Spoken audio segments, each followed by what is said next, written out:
Hello friend, स्वागत है आपका अपने चैनल लास्ट क्लास में। जैसे आपको पता है कि आपका 14 फरवरी 2023 से आपका फाइनल बोर्ड परीक्षा शुरू हो जाएगा और 14 फरवरी को ही यानी पहले ही दिन आपका मैथ का परीक्षा है। इसीलिए 14 फरवरी के लिए मैथ का वायरल क्वेश्चन आज पढ़ाएंगे और यही सब प्रश्न 14 फरवरी को आएगा। तो एक एक क्वेश्चन बाबू इंपॉर्टेंट है और एक एक क्वेश्चन को काफ़ी अच्छी तरीके से समझाया जाएगा ताकि आपको समझ में आ जाए। तो प्लीज़ आप लोग वीडियो को एकदम शुरू से लेकर अंत तक देखिएगा। और अभी तक आप हमारे व्हाट्सएप ग्रुप में नहीं जुड़े हैं तो ये हमारा व्हाट्सएप नंबर है 8789307304। इस पर आपको बोलना है कि सर मुझे व्हाट्सएप ग्रुप में जोड़ दीजिए, तो हम आपको व्हाट्सएप ग्रुप में जोड़ देंगे। और वीडियो को अभी तक आप लाइक नहीं किए तो प्लीज़ आप लोग वीडियो को लाइक कर दीजिए। चैनल को सब्सक्राइब नहीं किए हैं तो चैनल को सब्सक्राइब करके साथ में बेल आइकन को ऑल पे दबा लीजिए ताकि जब भी लाइव क्लास हो तो आपके पास नोटिफिकेशन पहुंचता रहे। तो आइए शुरू करते हैं पहले नंबर प्रश्न से। तो पहला नंबर प्रश्न है कि निम्नलिखित में से कौन अभाज्य संख्या है। अब इसमें से आपको बताना है कि कौन अभाज्य संख्या है। तो अभाज्य संख्या किसे कहते हैं? तो जो एक और खुद के सिवा किसी अन्य संख्या से नहीं कटे उसे अभाज्य संख्या कहते हैं। और भाज्य संख्या किसे कहते हैं? तो वैसी संख्या जो एक और खुद के सिवा किसी अन्य संख्या से कटे उसे भाज्य संख्या कहते हैं। तो चलिए एक एक ऑप्शन हम यहाँ पे चेक करते हैं। तो यहाँ पे ए नंबर ऑप्शन में है 8। तो यहाँ पे देखिए जो 8 है ये 1 से कट जाएगा, 2 से कट जाएगा, 4 से कट जाएगा और खुद 8 से कट जाएगा। यानी ये एक और खुद के सिवा यहाँ पे दो अन्य संख्या से कट रहा है तो ये भाज्य संख्या हो जाएगा। अब हम यहाँ पे बी वाला ऑप्शन चेक करेंगे। तो यहाँ पे है 9। जो 9 है ये 1 से कटेगा, 3 से कटेगा और खुद 9 से कट जाएगा। ये भी एक और खुद के सिवा एक अन्य संख्या से कट रहा है तो ये भी क्या हो जाएगा? भाज्य संख्या हो जाएगा। अब हम यहाँ पे सी वाला ऑप्शन चेक करेंगे 11। तो जो 11 है ये 1 से कटेगा और खुद 11 से कटेगा, ये किसी अन्य संख्या से नहीं कटेगा तो यही क्या हो जाएगा? यहाँ पे अभाज्य संख्या हो जाएगा। तो यहाँ पे सी वाला आंसर बिल्कुल ही सही हो जाएगा। यहाँ पे पूछ रहा है कि निम्न में से कौन अभाज्य संख्या है। तो यहाँ पे 11 क्या है? अभाज्य संख्या है। काफी अच्छी तरीके से आपको समझ में आ गया होगा। आइए देखते हैं अगला प्रश्न 2 नंबर प्रश्न है कि निम्न में से कौन अपरिमेय संख्या नहीं है। इसमें से आपको बताना है कि कौन अपरिमेय संख्या नहीं है। तो जिसमें रूट और पाई रह जाता है वो अपरिमेय हो जाता है। तो आइए एक एक ऑप्शन यहाँ पे चेक करते हैं। यहाँ पे है रूट 11। तो यहाँ पे देखिए रूट 11 का वर्गमूल नहीं निकलेगा, इसमें रूट रह जाएगा तो ये अपरिमेय संख्या हो जाएगा। अब यहाँ पे बी ऑप्शन है रूट 15। तो यहाँ पे देखिए रूट 15 का भी वर्गमूल नहीं निकलेगा, इसमें भी रूट रह जाएगा तो ये भी क्या हो जाएगा? अपरिमेय संख्या हो जाएगा।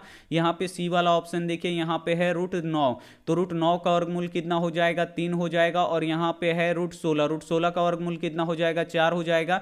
देख सकते हैं दोनों से रूट हट गया तो ये कौन सी संख्या हो जाएगा? परिमेय संख्या हो जाएगा। तो यहाँ पे पूछ रहा है कि निम्न में से कौन अपरिमेय संख्या नहीं है। तो यहाँ पे जो ये सी वाला ऑप्शन है ये अपरिमेय संख्या नहीं है, ये परिमेय संख्या है। यहाँ पे सी वाला आंसर बिल्कुल ही सही हो जाएगा। आइए देखते हैं अगला प्रश्न 3 नंबर प्रश्न है कि दो परिमेय संख्याओं के बीच अधिकतम कितनी परिमेय संख्या हो सकती है। अब यहाँ पे आपको बताना है कि कोई भी दो परिमेय संख्या के बीच अधिकतम परिमेय संख्या कितनी होती है। तो यहाँ पे देखिए दो परिमेय संख्या लिख रहे हैं 2 और 3। इसके बीच देखिए यहाँ पे आप 2.1 लिख सकते हैं, 2.12 लिख सकते हैं, 2 यहाँ पे 2 लिख सकते हैं, 2.20, जितना चाहे आप लोग लिख सकते हैं यहाँ पे परिमेय संख्या। तो अगर जब भी आपसे प्रश्न किया जाए कि दो परिमेय संख्याओं के बीच अधिकतम कितनी परिमेय संख्या हो सकती है तो आपको याद रखना है अनंत। अनंत यहाँ पे परिमेय संख्याएं हो सकती हैं। तो यहाँ पे डी वाला आंसर बिल्कुल ही सही हो जाएगा। आइए देखते हैं अगला प्रश्न 4 नंबर प्रश्न है कि 400 के अभाज्य गुणनखंड में 2 का घात कितना है। यहाँ पे आपको बताना है कि 400 के अभाज्य गुणनखंड में 2 का घात कितना है, यहाँ पे बताना है। तो चलिए सबसे पहले आपको 400 का अभाज्य गुणनखंड करना है। तो हम यहाँ पे 400 का अभाज्य गुणनखंड कर देते हैं। तो 2 से ये कितना बार में कटेगा? तो ये 200 बार में कटेगा। फिर ये 2 से कितना बार में कटेगा? 100 बार में कटेगा। फिर ये 2 से कितना बार में कटेगा? 50 बार में कटेगा। और फिर 2 से ये कितना बार में कटेगा? 25 बार में कटेगा। फिर ये 5 से 5 बार में।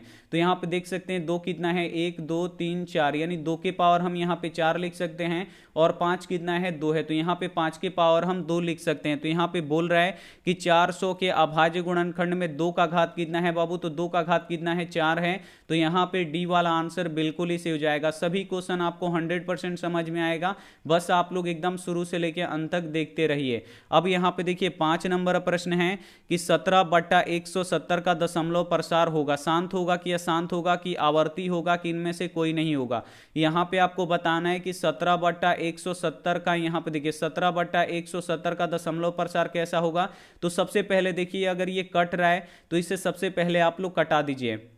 तो देखिए 17 किससे कटेगा, यहाँ पे देखिए 17 एकम 17 और 17 दहिया कितना होता है बाबू 170 होता है, यानी ये हो गया हमारा 1/10। अब देखिए अब आपको क्या करना है, हर का अभाज्य गुणनखंड करना है। अगर हर के अभाज्य गुणनखंड में केवल 2 आता है या केवल 5 आता है या 2 5 का गुणनफल होता है तो वो शांत होता है। तो 10 का यहाँ पे हम हर का अभाज्य गुणनखंड करेंगे तो यहाँ पे देखिए 2 से 10 कितना बार में कट जाएगा, 5 बार में कट जाएगा। तो इसके हर के गुणनखंड में केवल 2 और 5 आ रहा है, और जिस भी संख्या के हर के गुणनखंड में 2 और 5 आता है तो वो क्या होता है, शांत होता है। तो यहां पे ये शांत हो जाएगा, यहां पे ए वाला आंसर बिल्कुल ही सही हो जाएगा। आइए देखते हैं अगला प्रश्न 6 नंबर। 6 नंबर प्रश्न है कि दो संख्याओं का लौसा 60 और मौसा 10 है, यदि पहली संख्या 20 है तो दूसरी संख्या ज्ञात करें। यहां पे देखिए दो संख्याओं का लौसा 60 दिया गया है, मौसा 10 दिया गया है और पहली संख्या 20 दिया गया है, तो आपको दूसरी संख्या निकालना है। तो ये भी प्रश्न आएगा आपके परीक्षा में। तो देखिए इसे कैसे सॉल्व करेंगे, तो इसके लिए एक फॉर्मूला होता है, पहली संख्या गुणे दूसरी संख्या बराबर लॉसा और गुणे मौसा होता है। अगर ये फॉर्मूला आपको नहीं पता है तो इसे आप लोग लिख के याद कर लीजिए। तो पहली संख्या बाबू कितना है, 20 है, तो यहां पे लिख देंगे 20, और दूसरी संख्या निकालना है तो इसको वैसे ही छोड़ दीजिए। लौसा कितना है 60 है, तो यहां पे लिख देंगे 60, और मौसा कितना है 10 है, तो यहां पे लिख देंगे 10। अब आपको दूसरी संख्या निकालना है, तो 20 इधर गुणा कर रहा है तो इधर आके क्या करेगा, भाग करेगा, यानी दूसरी संख्या बराबर कितना हो जाएगा हमारा 60 गुणे 10 और बट्टा के नीचे हो जाएगा 20, और 20 से देखिए 60 कितना बार में कटेगा, 3 बार में कटेगा। तो यहां पे देखिए 3 में 10 से गुणा करेंगे तो 10 दिया कितना हो जाएगा, 30 हो जाएगा, यानी हमारी दूसरी संख्या कितना निकल जाएगा, 30 निकल जाएगा। सी वाला आंसर बिल्कुल ही सही हो जाएगा। और जो भी बच्चे अभी तक चैनल को सब्सक्राइब नहीं किए हैं तो प्लीज आप लोग चैनल को सब्सक्राइब कर लीजिए। हम यहाँ पे 14 फरवरी के लिए, आपको पता है कि आपका एग्जाम 14 फरवरी 2023 में यहाँ पे 14 फरवरी से शुरू होगा, और पहले ही दिन आपका मैथ का पेपर है, इसीलिए मैथ का यहाँ पे वायरल क्वेश्चन आपको बताया जा रहा है, और यही सब क्वेश्चन आपको 14 फरवरी को देखने को मिलेगा। चलिए अगला क्वेश्चन देख लीजिए। अगला क्वेश्चन अब हम यहां पे 7 नंबर सोल्व करेंगे कि यदि बहुपद px x² minus 2x minus 6 के शून्यक अल्फा बीटा हो तो अल्फा इंटू बीटा का मान है। अब यहां पे आपको देखिए अल्फा इंटू बीटा का मान निकालना है, तो अल्फा इंटू बीटा का यहां पे आपको फॉर्मूला याद होना चाहिए। तो अल्फा इंटू बीटा का फॉर्मूला क्या होता है, तो c बटा a होता है। बस यहां पे आपको c का मान रख देना है और यहां पे आपको a का मान रख देना है। तो कहां से आएगा बाबू c और a का मान, तो इस बहुपद से आएगा। देखिए जो x² में गुणा करता है वो a होता है, तो x² में क्या गुणा कर रहा है, कुछ भी नहीं कर रहा है। जहां पे कुछ भी नहीं होता है वहां पे 1 होता है, और जो केवल x में गुणा करता है वो b का मान होता है। तो x में क्या गुणा कर रहा है बाबू, -2 गुणा कर रहा है, तो b का मान यहां पे -2 हो जाएगा। और जिसमें x नहीं होता है वो c का मान होता है, तो c का मान कितना है बाबू, यहां पे आगे माइनस है तो आपको माइनस लेना पड़ेगा, यानी -6 है। बस इसमें आपको रख देना है यहां पे अल्फा इंटू बीटा बराबर यहां पे c का मान रखना है। तो c का मान कितना है, -6 है, तो -6, और a का मान कितना है बाबू, 1 है, तो यहां पे लिख देंगे 1। अब यहां पे देखिए अल्फा इंटू बीटा बराबर -6 बटा 1 का अर्थ क्या हुआ बाबू, -6 ही हुआ। तो यहां पे क्या हो जाएगा हमारा बी वाला आंसर क्या हो जाएगा, बिल्कुल ही सही हो जाएगा। आपको 100% समझ में आ गया होगा। आइए देखते हैं अगला प्रश्न 8 नंबर। 8 नंबर प्रश्न है कि एक रैखिक समीकरण का घात होता है। काफी महत्वपूर्ण क्वेश्चन है। यहां पे आपको बताना है कि एक रैखिक समीकरण का घात कितना होता है, तो 1 होता है, इसे आपको याद रखना है। सी वाला आंसर बिल्कुल ही सही हो जाएगा। और द्विघात बहुपद का घात कितना होता है, 2 होता है, और त्रिघात बहुपद का घात कितना होता है, 3 होता है, इसे आपको याद रखना है। आइए देखते हैं अगला प्रश्न 9 नंबर। 9 नंबर प्रश्न है कि निम्नांकित में से कौन बहुपद नहीं है। अब इसमें से आपको पहचानना है कि कौन बहुपद नहीं है। तो सबसे पहले देखिए हम आपको एक ट्रिक बताए थे पहचानने के लिए। तो यहां पे देखिए जो x है वो कभी भी यहां पे देखिए x का पावर माइनस में नहीं होना चाहिए, और जो x है ये कभी रूट में नहीं होना चाहिए, और जो x है ये कभी भी बट्टा में नहीं होना चाहिए। ये तो बहुपद है, ये भी बहुपद है। और इसमें देखिए जो x है ये रूट में है, यहां पे देखिए जो x होना चाहिए ये रूट में नहीं होना चाहिए, x का पावर माइनस में नहीं होना चाहिए, और जो x है वो बट्टा के नीचे नहीं होना चाहिए। तो इसमें पूछ रहा है कि कौन बहुपद नहीं है, तो ये वाला यहां पे बहुपद नहीं है, क्योंकि इसमें जो x है ये रूट के अंदर है। तो यहां पे सी वाला आंसर क्या हो जाएगा, बिल्कुल ही सही हो जाएगा। आइए देखते हैं अगला प्रश्न यहां पे 10 नंबर। 10 नंबर प्रश्न है कि -10 -6 -2 डॉट डॉट यहाँ पे देखिए 34 में पदों की संख्या है। यहाँ पे 34 तक दिया गया और इसमें पूछ रहा है कि पदों की संख्या क्या है। तो पदों की संख्या यानी आपको n का मान निकालना है। तो n का मान बाबू कैसे निकलता है, तो इसके लिए एक फॉर्मूला होता है an वाला। तो an बराबर क्या होता है, a plus n minus 1 into क्या होता है, d होता है। तो an क्या होता है, अंतिम पद होता है। तो अंतिम पद यहाँ पे देखिए कितना दिया गया है 34, तो यहाँ पे लिख देंगे 34। और a का मान, तो a क्या होता है बाबू, ap का प्रथम पद होता है। तो पहला पद कितना है, -10 है। तो यहाँ पे लिख देंगे -10, यहाँ पे प्लस है तो प्लस। आपको n का मान निकालना है तो इसको वैसे ही छोड़ दीजिए। अब यहाँ पे आपको d का मान रखना है। तो d कैसे निकलता है, तो दूसरे पद में से पहले पद को घटाना पड़ता है। तो यहाँ पे देखिए दूसरा पद -6 है, इसमें से आपको घटाना है। तो सबसे पहले आपको घटाव का चिन्ह देना है और उसके बाद आपको यहाँ पे पहला पद लिखना है। तो पहला पद भी माइनस में है। यहाँ पे ही बच्चे गलती कर देते हैं, आंसर नहीं आता, ये माइनस लगाना भूल जाते हैं। यहाँ पे देखिए d बराबर क्या हो जाएगा, -6 और माइनस माइनस ये +10 हो जाएगा। अब यहाँ पे देखिए 10 में से 6 निकल जाएगा, आपका 4 बचेगा। यानी d का मान कितना बचा, यहाँ पे 4 बचा। अब ये -10 है, बराबर के इधर आएगा तो क्या हो जाएगा, +10 हो जाएगा। यानी 34 + 10 बराबर के इधर देखिए 4 में n से गुणा होगा तो 4n हो जाएगा, और 4 में फिर -1 से गुणा करेंगे तो -4 हो जाएगा। यहाँ पे देखिए 34 और 10 कितना हो जाएगा बाबू, 44 हो जाएगा। और बराबर के उधर क्या है, 4n - 4 है। अब -4 को इधर ला दीजिए तो 44 और +4 और इधर हो जाएगा हमारा 4n। 44 और 4 48 बराबर 4n हो जाएगा। 4 से 48 कितना बार में कट जाएगा, 12 बार में कट जाएगा। यानी n हमारा कितना हो गया यहाँ पे 12। तो यहाँ पे देखिए कौन सा आंसर सही हो जाएगा, बी वाला आंसर यहाँ पे बिल्कुल ही सही हो जाएगा। अगला क्वेश्चन देख लीजिए 11 नंबर। 11 नंबर भी क्वेश्चन काफी महत्वपूर्ण है। यहाँ पे देखिए 11 नंबर क्वेश्चन है कि 21 18 15 डॉट डॉट का कौन सा पद शून्य है। यानी इसमें से आपको बताना है कि कौन सा पद शून्य है। तो जब भी ऐसा क्वेश्चन है तो यहाँ पे पूछ रहा है कि कौन सा पद शून्य है, तो यहाँ पे an का मान कितना हो जाएगा बाबू, 0 हो जाएगा। और यहाँ भी आपको n का मान ही निकालना है। तो चलिए फिर से अब हम यहाँ पे निकालते हैं। तो an बराबर क्या होता है, a plus n minus 1 into D होता है। an का मान बस आपको यहाँ पे 0 रख देना है। तो यहाँ पे 0 और a का मान बाबू कितना है, यहाँ पे देखिए a का मान यहाँ पे 21 है और प्लस n का मान आपको निकालना है तो उसको वैसे ही छोड़ दीजिए। और d का मान देखिए, यहाँ पे d का मान क्या हो जाएगा, दूसरे पद में से पहले पद को घटाना है। तो 18 में से 21 घटाएंगे बाबू तो माइनस यहाँ पे कितना बचेगा, 3 बचेगा। अब यहाँ पे देखिए 0 बराबर यहाँ पे 21 है तो 21। अब इसे गुणा कीजिए, यहाँ पे प्लस है और यहाँ पे माइनस है तो प्लस और माइनस माइनस। और यहाँ पे देखिए n में 3 से गुणा करेंगे तो यहाँ पे 3n हो जाएगा। अब -1 में -3 से गुणा कर रहे हैं, बिल्कुल आप लोग ध्यान से देखिए।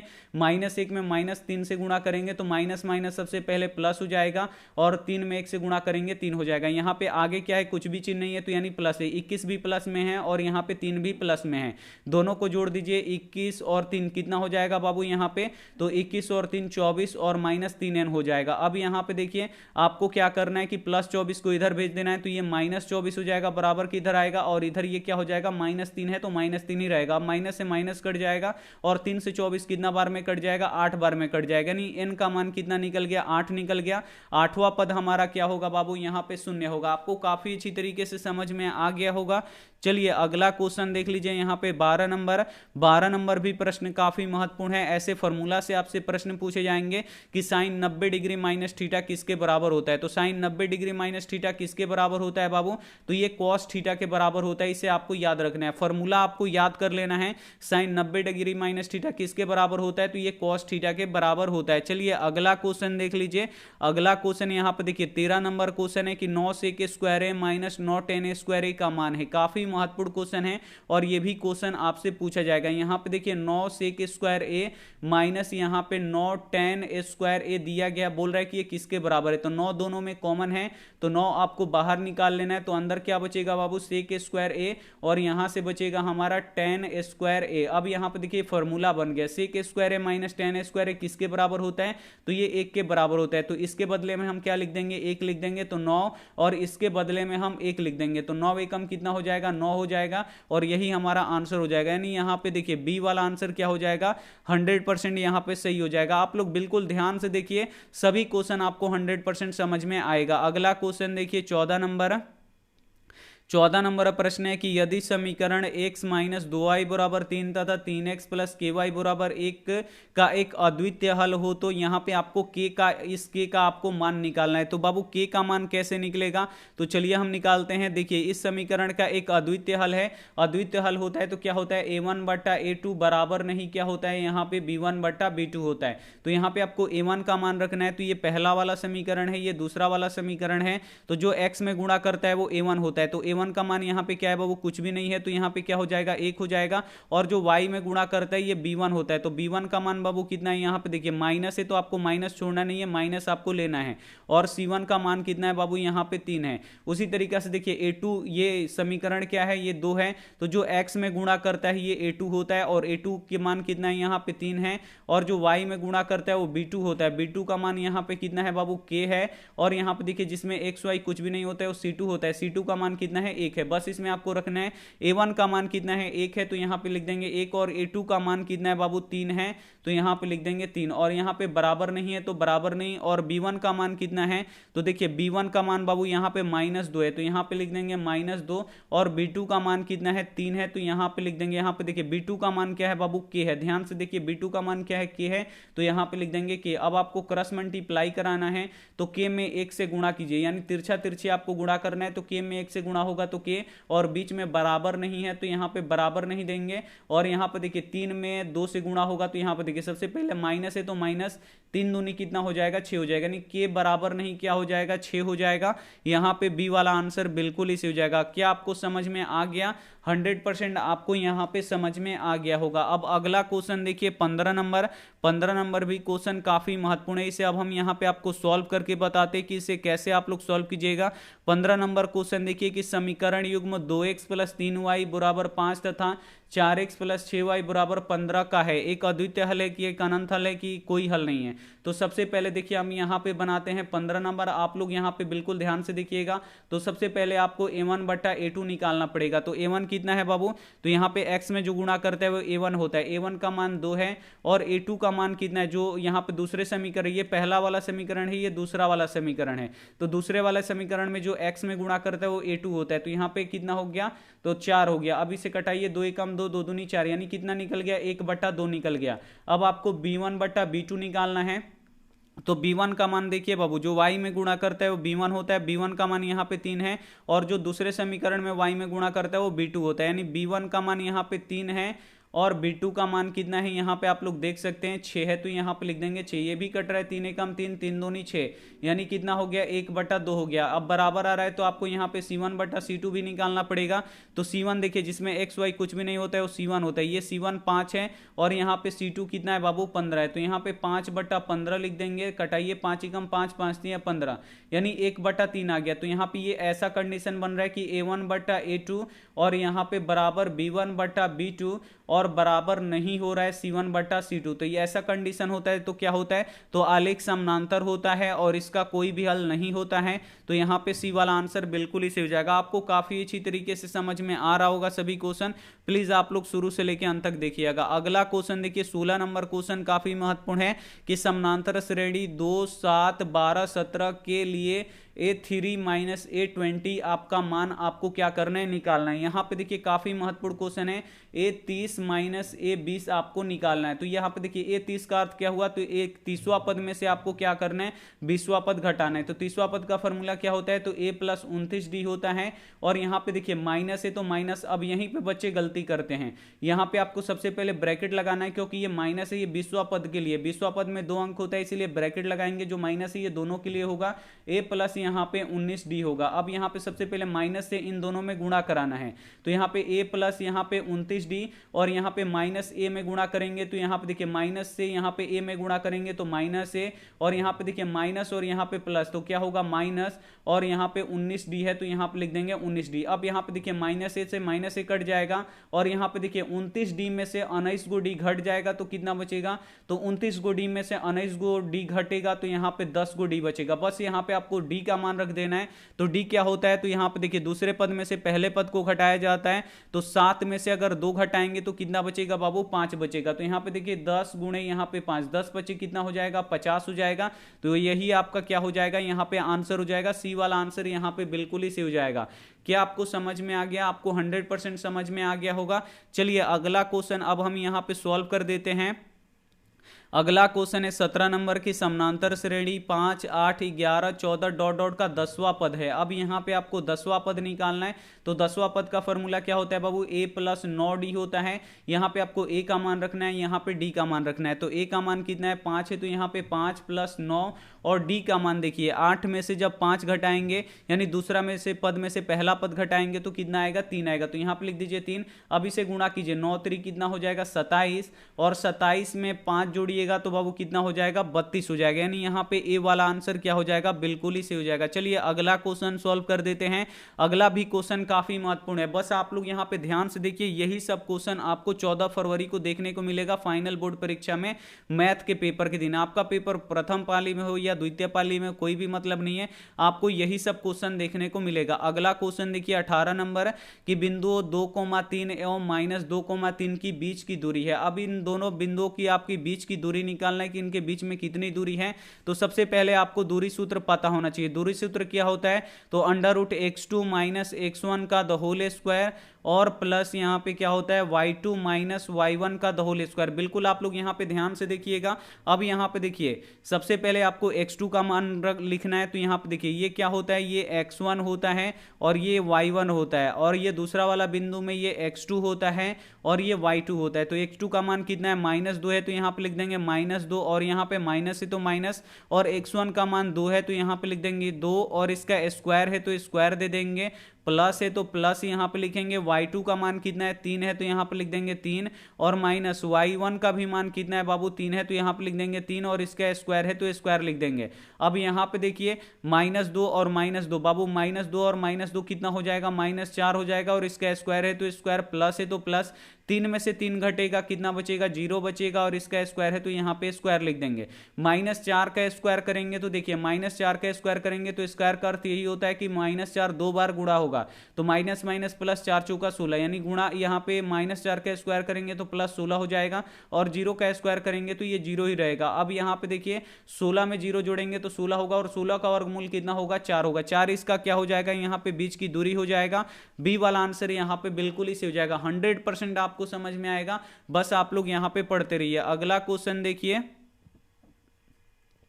अगला क्वेश्चन यहां पे 19 नंबर क्वेश्चन है कि मूल बिंदु का निर्देशांक डैश होता है। अब यहां पे आपको बताना है कि मूल बिंदु का निर्देशांक क्या होता है। तो जहां पे देखिए एक्स अक्ष और वाई अक्ष कटता है, ये एक्स अक्ष है और वाई अक्ष है, और यहां पे कट रहा है, तो ये क्या होता है बाबू, ये मूल बिंदु होता है, और मूल बिंदु का निर्देशांक कितना होता है, 0 0 होता है। सी वाला आंसर यहां पे बिल्कुल ही सही हो जाएगा। और एक्स अक्ष को क्या कहते हैं ये भी पूछा जाता है, तो एक्स अक्ष को भुज कहते हैं, और वाई अक्ष को क्या कहते हैं, कोटि कहते हैं। इसे आपको याद रखना है। अगला क्वेश्चन देखिए 20 नंबर प्रश्न है कि x - 5 के शून्यक है। अब यहां पे देखिए x² - 5 के आपको शून्यक निकालना है। तो जब भी आपको शून्यक निकालने के लिए बोले, आपको बराबर के इधर 0 कर देना है और x का मान आपको निकाल देना है। सबसे पहले आपको -5 को बराबर के इधर भेजना है, तो -5 बराबर के इधर आएगा तो +5 हो जाएगा। अब यहां पे देखिए स्क्वायर को आपको बराबर के इधर भेजना है, तो स्क्वायर बराबर के इधर आएगा तो क्या हो जाएगा, रूट में हो जाएगा। और जो रूट वाली संख्या होती है ये देखिए प्लस और माइनस दोनों में होती है, यानी एक आपका मान होगा ये +5 +√5 हो जाएगा, और एक क्या हो जाएगा आपका -√5 हो जाएगा। जो आपका यहां पे डी वाला आंसर क्या हो जाएगा, बिल्कुल इसी हो जाएगा। दोनों ही क्वेश्चन आपको काफी अच्छी तरीके से समझ में आ गया होगा। आइए अब हम यहां पे अगला क्वेश्चन बता देते 21 नंबर क्वेश्चन आप लोग बिल्कुल ध्यान से समझिएगा कि द्विघात समीकरण x² - px + 4 के मूल बराबर हो तो p का मान निकालना है। यहां पे देखिए एक द्विघात समीकरण दिया है और इसका मूल बराबर है। जब मूल बराबर होता है तो क्या होता है, b² - 4ac बराबर क्या होता है, 0 होता है। बस यहां पे आपको b का मान रखना है, a का मान रखना है, c का मान रखना है। तो यहां पे जो x² एक्स स्क्वायर में गुणा करता है वो ए होता है। तो ए का मान बाबू कितना है, एक्स स्क्वायर में क्या गुणा कर रहा है, कुछ भी नहीं कर रहा है, तो यहाँ पे ए का मान 1 है। और जो केवल एक्स में गुणा करता है वो बी का मान होता है। तो बी का मान बाबू क्या है, तो एक्स में क्या गुणा कर रहा है, पी गुणा कर रहा है, लेकिन आगे माइनस है तो आपको माइनस पी लेना पड़ेगा। और जिसमें एक्स नहीं होता है वो सी का मान होता है। तो सी का मान यहाँ पे कितना है, 4 है, तो यहाँ पे लिख देंगे 4। अब यहाँ पे देखिए बी का मान यहाँ पे माइनस पी है, तो यहाँ पे लिख देंगे माइनस पी, और इसका स्क्वायर है तो स्क्वायर, माइनस है तो माइनस, 4 है तो 4, और यहाँ पे ए का मान रखना है। तो ए का मान कितना है, 1 है, तो लिख देंगे 1, और सी का मान कितना है, 4 है, तो यहाँ पे लिख देंगे 4। अब देखिए माइनस पी का जब हम स्क्वायर करेंगे तो माइनस का यहाँ पे स्क्वायर का अर्थ क्या हुआ कि यही चीज 2 बार गुणा होगा। तो माइनस पी, तो माइनस माइनस क्या हो जाएगा, प्लस हो जाएगा, पी में पी से गुणा होगा तो पी स्क्वायर हो जाएगा। यानी यहाँ पे हम पी स्क्वायर लिख देंगे, माइनस 4 चौका कितना हो जाएगा, यहाँ पे देखिए 4 एकम 4, 4 चौका यहाँ पे 16, तो यहाँ पे लिख देंगे 16, बराबर की इधर 0 है तो 0। अब क्या करेंगे कि माइनस 16 को बराबर की इधर भेज देंगे। तो यहाँ पे देखिए पी स्क्वायर बराबर क्या हो जाएगा, माइनस 16, बराबर की इधर आएगा तो प्लस 16 हो जाएगा। अब इस स्क्वायर को क्या करेंगे, बराबर की इधर भेजेंगे। तो पी बराबर क्या हो जाएगा, ये अंडर रूट 16 हो जाएगा। स्क्वायर बराबर की इधर आता है तो रूट हो जाता है। अब यहाँ पे देखिए पी बराबर क्या हो जाएगा, रूट 16 का वर्गमूल कितना हो जाता है, 4 हो जाता है। और जो रूट में संख्या होती है वो प्लस माइनस दोनों होती है, तो प्लस माइनस यहाँ पे रूट 4 हो जाए, यहाँ पे प्लस माइनस 4 हो जाएगा। आपको समझ में आ गया होगा काफी अच्छी तरीके से। यहाँ पे बी वाला आंसर बिल्कुल ही सही हो जाएगा। अगला क्वेश्चन देख लीजिए। अगला क्वेश्चन देखिए 22 नंबर क्वेश्चन है कि सेक स्क्वायर 60 डिग्री माइनस 1 का मान है। अब यहाँ पे देखिए आपको सेक स्क्वायर 60 डिग्री माइनस 1 का आपको मान निकालना है। तो इसका मान कैसे निकलेगा, यहाँ पे आपको सेक 60 डिग्री का मान रखना पड़ेगा। तो सेक 60 डिग्री का मान कितना होता है बाबू, 2 होता है। तो यहाँ पे लिख देंगे 2, स्क्वायर है तो स्क्वायर कर देंगे, माइनस है तो माइनस, 1 है तो यहाँ पे लिख देंगे 1। 2 का स्क्वायर होता है 4 माइनस 1, तो 4 में से घटेगा, कितना बचेगा, 3 बचेगा। तो सेक स्क्वायर 60 डिग्री माइनस 1 का मान कितना होगा, 3 होगा। तो यहाँ पे बी वाला आंसर बिल्कुल ही सही हो जाएगा। अगला क्वेश्चन देखिए, ये क्वेश्चन 100% आपके परीक्षा में रहेगा। यहाँ पे देखिए दिया गया है tan 49 डिग्री और बट्टा, ये बट्टा है, बट्टा यहाँ पे क्या दिया गया है, cot 41 डिग्री। इसका आपको क्या करना है, मान निकालना है। तो ऐसा जब भी क्वेश्चन दिखे आपको क्या करना है, एक पे डायरेक्ट आपको टिक लगाना है, 100% यहाँ पे सही आंसर होता है। चलिए इसे हम पूरा यहाँ पे सॉल्व करके बताते हैं। तो चलिए अब हम इसे सॉल्व करते हैं। यहाँ पे आपको क्या करना है, tan 49 डिग्री का मान नहीं होता है, 41 डिग्री का मान नहीं होता है, तो किसी एक को आपको चेंज कर देना है। तो देखिए हम tan को ऊपर वाले को चेंज करते हैं, तो इसको लिख देंगे tan 90 डिग्री माइनस 41 डिग्री। यहाँ पे इस थीटा को आपको चेंज करना है। तो यहाँ पे 49 डिग्री को हम कैसे लिखेंगे, 90 डिग्री में से 41 डिग्री अगर हम घटा लेंगे तो कितना बचेगा, यहाँ पे 49 डिग्री बचेगा। तो इसी को हम क्या लिख दिए, यहाँ पे 49 डिग्री को क्या लिख दिए, 90 डिग्री माइनस 41 डिग्री। अब बट्टा के नीचे देखिए इसको आपको चेंज नहीं करना है, इसको आपको वैसे ही छोड़ देना है। अब यहाँ पे देखिए फॉर्मूला बन गया tan 90 डिग्री माइनस थीटा, तो क्या होता है कॉट और थीटा। तो थीटा बाबू कितना है, यहाँ पे 41 डिग्री है, तो यहाँ पे 41 डिग्री, और बट्टा के नीचे भी क्या है कॉट, यहाँ पे 41 डिग्री है। तो ये कट के कितना हो जाएगा, cot 41 से cot 41 एक बार में कट जाएगा, तो इसका मान कितना हो जाएगा, 1 हो जाएगा। इसीलिए बोले थे कि ऐसे क्वेश्चन को आपको बिल्कुल भी सॉल्व नहीं करना है।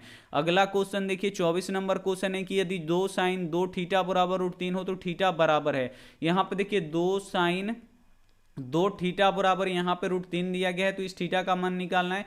तो सबसे पहले इस 2 को इधर भेजना है। तो यहाँ पे देखिए साइन 2 थीटा बराबर क्या हो जाएगा, √3/2 हो जाएगा। अब यहाँ से साइन हटाना पड़ेगा, तो यहाँ पे देखिए साइन 2 थीटा बराबर, अब देखना पड़ेगा कि साइन कितने डिग्री का मान √3/2 होता है। तो साइन 60 डिग्री का मान कितना होता है, √3/2 होता है। तो इसके जगह पे हम साइन 60 डिग्री लिख देंगे, माइनस से माइनस क्या हो जाएगा, कट जाएगा। 2 थीटा बराबर कितना निकल गया हमारा, 60 डिग्री निकल गया, और 2 से 60 कितना बार में कटता है, 30 बार में कट जाता है। यानी थीटा बराबर कितना निकल गया हमारा, 30 डिग्री निकल गया। यहाँ पे ए वाला आंसर बिल्कुल ही सही हो जाएगा। ये भी क्वेश्चन आपको काफी अच्छी तरीके से समझ में आ गया होगा। समझ में आ रहा है तो प्लीज आप लोग वीडियो को लाइक कीजिए। अगला क्वेश्चन देख लीजिए। अगला क्वेश्चन है 24 नंबर की cot स्क्वायर थीटा बराबर होता है। अब यहाँ पे आपको बताना है कि जो cot स्क्वायर थीटा होता है ये किसके बराबर होता है, तो ये cosec स्क्वायर थीटा माइनस 1 के बराबर होता है। ये फॉर्मूला ही पूछ लिया गया है, बिल्कुल ऐसे ही फॉर्मूला पूछ लेता है। तो ये किसके बराबर होगा, तो ये cosec स्क्वायर थीटा माइनस 1 के बराबर होगा। ए वाला आंसर बिल्कुल ही सही हो जाएगा। अगला भी यहाँ पे फॉर्मूला ही पूछ लिया गया है कि sine square theta plus cos square theta किसके बराबर होता है। तो sine square theta plus cos square theta किसके बराबर होता है, 1 के बराबर होता है। यहाँ पे ए वाला आंसर बिल्कुल ही सही हो जाएगा। अगला क्वेश्चन देखिए 26 नंबर प्रश्न है कि यदि 2 cos 3 थीटा बराबर 1 हो तो थीटा बराबर है। यहाँ पे देखिए 2 cos 3 थीटा बराबर 1 दिया है, तो यहाँ से आपको थीटा का मान निकालना है। तो सबसे सबसे पहले 2 इधर गुणा कर रहा है तो इधर आके भाग करेगा, तो यहाँ पे देखिए cos 3 थीटा बराबर कितना हो जाएगा 1/2 हो जाएगा। अब यहाँ पे आपको देखना पड़ेगा कि cos कितने डिग्री का मान 1/2 होता है, तो cos 60 डिग्री का मान 1/2 होता है। तो यहाँ पे देखिए cos 3 थीटा है तो इसको वैसे ही छोड़ देंगे और इसके बदले हम क्या लिख देंगे, यहाँ पे cos 60 डिग्री लिख देंगे, क्योंकि cos 60 डिग्री का मान कितना होता है 1/2 होता है। तो cos से cos क्या हो जाएगा, कट जाएगा। 3 थीटा बराबर यहाँ पे 60 डिग्री हो गया। 3 से 60 कितना बार में कट जाएगा, 20 बार में कट जाएगा, यानी थीटा का मान कितना निकल गया बाबू, 20 डिग्री निकल गया। तो यहाँ पे हमारा कौन सा आंसर सही होगा, डी वाला आंसर यहाँ पे बिल्कुल ही सही हो जाएगा। अगला क्वेश्चन देख लीजिए। अगला क्वेश्चन यहाँ पे देखिए 27 नंबर क्वेश्चन काफी महत्वपूर्ण है कि यदि 2 थीटा बराबर π/3 है तो साइन थीटा का मान आपको निकालना है। यहाँ पे देखिए 2 थीटा बराबर π/3 दिया है तो आपको साइन थीटा का मान निकालना है। तो चलिए कैसे निकलेगा साइन थीटा का मान, तो सबसे पहले यहाँ पे देखिए पाई का मान डिग्री में कितना होता है, तो डिग्री में आपको याद रखना है 180 होता है, और पाई का मान बट्टा में कितना होता है तो 22/7 होता है। तो यहाँ पे आपको डिग्री वाला मान रखना है। तो यहाँ पे देखिए 2 थीटा है तो 2 थीटा पाई का मान कितना लिख देंगे 180 डिग्री, और बट्टा 3 है तो 3 से 180 डिग्री कितना बार में कटेगा 60 बार में कटेगा, यानी 2 थीटा बराबर यहाँ पे 60 डिग्री हो गया। 2 से 30 60 कितना बार में कटेगा 30 बार में कटेगा, यानी थीटा हमारा 30 डिग्री निकल गया। बस यहाँ पे आपको रख देना है मान। यहाँ पे देखिए साइन है तो साइन और थीटा के जगह पे 30 डिग्री, साइन 30 डिग्री का मान कितना होता है 1/2 होता है, सभी बच्चों को पता है। तो इसका सही आंसर हो जाएगा 1/2, बी वाला आंसर यहाँ पे बिल्कुल ही सही हो जाएगा। अगला क्वेश्चन देख लीजिए। अगला क्वेश्चन है 29 नंबर की द्विघात समीकरण 3x² - 2x + 1/3 के विवेचक का मान होगा। अब यहाँ पे आपको विवेचक निकालना है, तो विवेचक कैसे निकलता है, तो यहाँ पे देखिए b² - 4ac, यानी यहाँ पे आपको b का मान रखना है, a का मान रखना है, c का मान रखना है। तो बाबू b का मान क्या है, तो जो x में गुणा करते हैं वो b का मान होता है। तो b का मान यहाँ पे -2 है, और इसका स्क्वायर है तो स्क्वायर माइनस है तो माइनस, 4 है तो 4 a का मान, तो जो x में गुणा करता है वो a का मान होता है। तो a का मान 3 है तो 3, और c का मान, तो बाबू देखिए c जिसमें x नहीं होता है वो c का मान होता है, तो c का मान 1/3 है, तो यहाँ पे लिख देंगे 1/3। ये तो 3 से 3 क्या हो जाएगा, कट जाएगा। अब यहाँ पे देखिए -2 का स्क्वायर करेंगे, तो आपको बताए थे कि -2 का स्क्वायर क्या हुआ कि -2 गुणे -2, इसको 2 बार लिखना है क्योंकि ये स्क्वायर है। माइनस माइनस प्लस हो जाएगा, 2 दूनी कितना हो जाएगा 4 हो जाएगा, नहीं +4 हो जाएगा, और माइनस यहाँ पे देखिए 4 और 1 बचा, तो 4 एकम कितना हो जाएगा 4 हो जाएगा। 4 में से 4 घटेगा, कितना बचेगा बाबू 0 बचेगा। इसका जो विवेचक का मान निकलेगा, यानी विवेचक का मान निकलेगा, कितना निकलेगा, तो यहाँ पे 0 निकलेगा, यानी यहाँ पे ए वाला आंसर बिल्कुल ही सही हो जाएगा। अगला क्वेश्चन देख लीजिए। अगला क्वेश्चन है 30 नंबर की द्विघात समीकरण px² + qx + c के मूलों का योगफल निम्नलिखित में से कौन सा होगा। अब इसमें से आपको इसका मूलों का योगफल निकालना है। तो देखिए मूलों का योगफल का फॉर्मूला क्या होता है, तो अल्फा + बीटा बराबर -b/a होता है। तो बस यहाँ पे आपको b का मान रख देना है, a का मान रख देना है। तो जो x में गुणा करता है वो a होता है, तो a का मान बाबू यहाँ पे क्या है, तो x में क्या गुणा कर रहा है, p गुणा कर रहा है, तो x का मान यहाँ पे p, और यहाँ पे देखिए ए का मान यहाँ पे b, और जो केवल x में गुणा करता है वो b का मान होता है। तो बाबू b का मान कितना है, तो यहाँ पे x में क्या गुणा कर रहा है, q गुणा कर रहा है, यानी b का मान यहाँ पे q है, और जिसमें x y कुछ भी नहीं होता है वो c होता है, और c का मान खुद c ही है। अब यहाँ पे देखिए अब आपको मान रखना है, माइनस है तो माइनस, और यहाँ पे देखिए b का मान कितना है बाबू, तो देख सकते हैं b का मान q है, तो यहाँ पे लिख दीजिए q, और a का मान कितना है बाबू, यहाँ पे देख सकते हैं p है, तो बस यहाँ पे आपको रख देना है p, यानी -q/p कहाँ पे है, तो डी वाले ऑप्शन में। तो डी वाला आंसर यहाँ पे आपको बिल्कुल इसी हो जाएगा। यहाँ पे 14 फरवरी 2023 में आपको पता है कि आपका पहला परीक्षा पड़ेगा, और पहला ही परीक्षा यहाँ पे किसका होगा, तो मैथ का यहाँ पे बाबू परीक्षा होगा। तो ये मैथ का वायरल क्वेश्चन था, इसे अपने दोस्तों के पास ज्यादा से ज्यादा शेयर कीजिएगा ताकि उनकी भी तैयारी हो सके। तो चलिए मिलते हैं अब अगली वीडियो में, तब तक अपना ध्यान रखिए, मन लगा के पढ़ाई कीजिए। Take care and bye.